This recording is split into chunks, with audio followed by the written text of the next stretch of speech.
فتح بیت المقدس کا عجیب سفر۔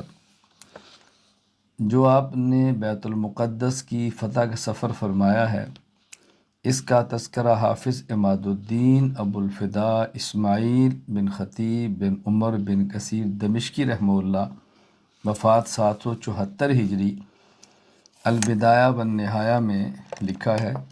میں اس کی کچھ اقتباسات آپ کی خدمت میں پیش کرتا ہوں۔ ولما قدم الشام لفتح بیت المقدس کان علی جمل اورق تلوہ صلعته للشمس لیس علی قلن صبا و امام قد طبق رجلیہ۔ تفصیل ہے، میں عربی عبارت چھوڑ کر مختصر اس پر گفتگو کرتا ہوں۔ جب حضرت عمر رضی اللہ عنہ بیت المقدس کی فتح کے لیے شام آئے تو آپ ایک خاکی رنگ کے اونٹ پر سوار تھے، اور آپ رضی اللہ عنہ کے سر کا وہ حصہ جہاں سے بال جڑے ہوئے تھے دھوپ میں چمک رہا تھا، یعنی اگلے حصے سے کچھ بال مبارک گرے ہوئے تھے۔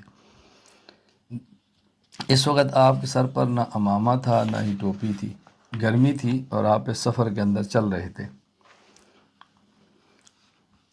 آپ رضی اللہ تعالیٰ عنہ نے پلان کے دونوں حصوں کے درمیان رکاب کے بغیر اپنی ٹانگوں کو جڑا ہوا تھا، اور آپ رضی اللہ عنہ کا اونٹ پر بیٹھنے کے لیے بچھایا جانے والا کپڑا مینڈے کی اون کا تھا، وہی آپ کا تکیہ تھا۔ اللہ اکبر۔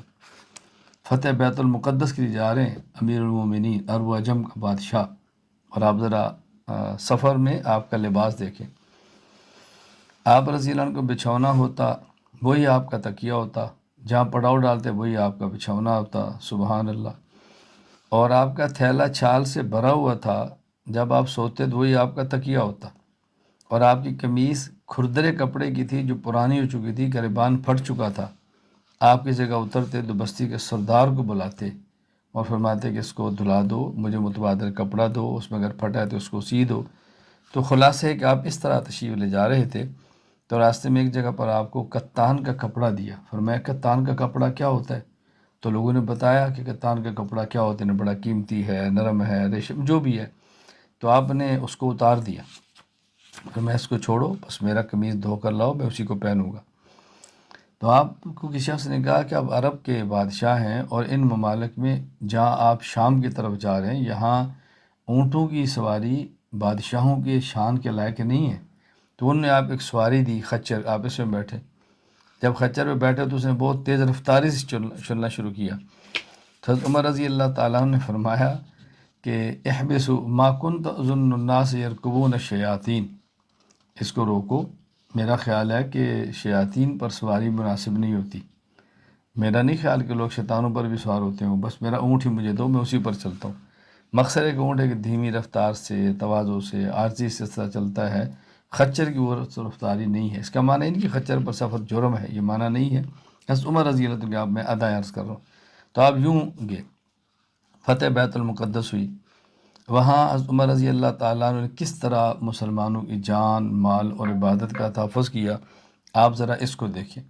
امام ابو العباس احمد بن علی بن عبد القادر بن حسینی رحمہ اللہ تعالی، آپ کی وفات 845 ہجری ہے۔ المواعظ والاعتبار بذکر الخطط والآثار کے اندر فرماتے ہیں کہ نصارہ کے علماء نے اس بات کا اعتراف کیا ہے کہ امیر المومنین رضی اللہ تعالیٰ عنہ نے جب بیت المقدس کو فتح کیا تو آپ نے ان کو امان لکھ کے دی، ان کی جان، ان کی اولاد، ان کی عورتوں، ان کی مالوں اور ان کے تمام عبادت خانوں کے لیے، کیا لا تہدم ولا تسکن، نہ ان کے عبادت خانوں کو گرایا جائے گا، نہ اس کو رہائش گاہوں میں تبدیل کیا جائے گا۔ اور پھر حضرت عمر رضی اللہ تعالیٰ عنہ ایک وہاں کنیسہ تھا قمامہ کے نام کا گرجا، اس کے درمیان میں بیٹھے باتیں کر رہے تھے۔ جب نماز کا وقت آیا تو آپ وہاں سے نکل گئے، اور اس کنیسہ کی جو سیڑھیاں تھیں دروازے کے باہر، اس کے اوپر آپ بیٹھے، اور پھر آپ نے بطرک جو وہ پادری تھا، اور آپ نے وہاں سیڑھی پر گئے اور ایک سیڑھی پر اکیلے نماز پڑھی۔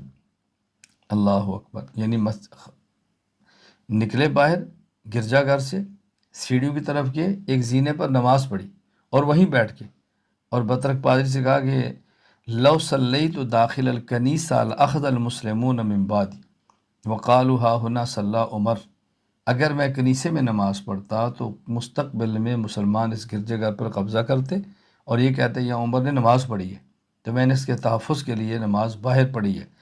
پھر فرمایا ایک خط لکھ دیا تحریر، اللہ یصلی احد من المسلمین علی الدرجۃ الا واحد واحد ولا یجتمع المسلمون بها للصلاۃ فیها ولا یؤذنون۔ آئندہ اگر کوئی مسلمان یہاں پر آئے تو کنیسے کے اندر باجماعت نماز نہ پڑھے، باہر سیڑھی پر اکیلے نمازیں پڑھیں، اور ان کے کنیسوں کے اندر اذانیں نہ دیں۔ یعنی کس حد تک آپ نے عیسائیت کے گرجا گھروں کی حفاظت کی ہے۔ ہمیں اسلام کیا سبق دیتا ہے کہ یہ شرط ہے کہ غیر مسلم خود کو غیر مسلم تسلیم کرے، کہ آپ ایسے یہ ذہن نہ بنانا کہ قادیانی ہیں، مرزائی ہیں تو ان کی عبادت گاہوں کا ہم تحفظ کریں گے۔ وہ خود کو غیر مسلم تسلیم نہیں کر رہے، وہ غیر مسلم ہونے کے باوجود خود کو مسلمان کہہ رہے ہیں، اس لیے ان کی عبادت گاہوں کا پاکستان میں کوئی تصور نہیں ہے۔ یہ ذہن نشین فرما لیں، ہاں وہ خود کو غیر مسلم کہیں، خود کو اقلیت سمجھیں، اقلیت کی عبادت گاہ بنائیں، اقلیت کے حقوق ہوں تو اس کے مطابق بات بالکل الگ ہے۔ اس طرح کی عبادات گاہیں نہ بنائیں کہ جیسے یہ تاثر ہو گیا مسلمانوں کی ہے، محراب ہے، منبر ہے اور مینار ہے اور کلمہ ہے، مسلمانوں کی طرح عبادت گاہیں مت بنائیں۔ حضرت عمر رضی اللہ تعالیٰ عنہ ان تمام چیزوں کے باوجود منافقین کے لیے بہت سخت ہے۔ منافق کے لیے کیوں سخت ہے؟ کہ منافق اندر سے کافر ہوتا ہے، اوپر سے کہتا ہے کہ میں مسلمان ہوں۔ حضرت فرماتے ہیں بھئی عیسائی ہے، وہ اندر سے بھی کافر ہے، اوپر سے بھی کافر ہے، اور منافق اندر سے کافر ہے، اوپر سے کہتا ہے مسلمان ہوں۔